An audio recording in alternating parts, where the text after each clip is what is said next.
Au XIVe siècle, un homme de Tanger a fait un voyage de 120 000 kilomètres, sans savoir s'il reviendra un jour.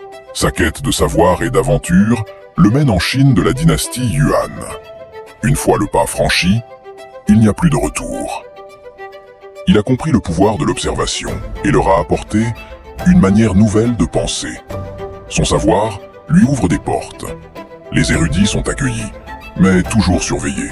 L'or l'entoure, le pouvoir le flatte.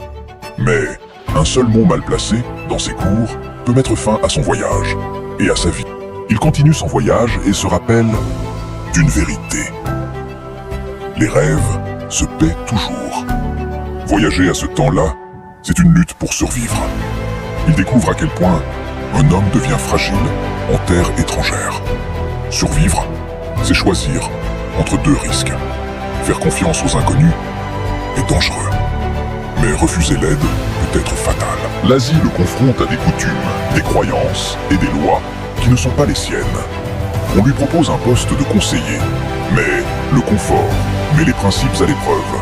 Il hésite, mais finit par choisir la curiosité et l'aventure, car elle vaut plus que l'or. Il s'appelle Ibn Battuta. Il a fait un voyage de 30 ans à travers le monde connu. Il n'était pas parti pour fuir sa terre. Il était parti pour se rencontrer lui-même. En croyant découvrir le monde, c'est son regard qu'il a élargi, son esprit qu'il a forgé, et son âme qu'il a révélée. Le plus long voyage n'était pas sur les routes, il était à l'intérieur.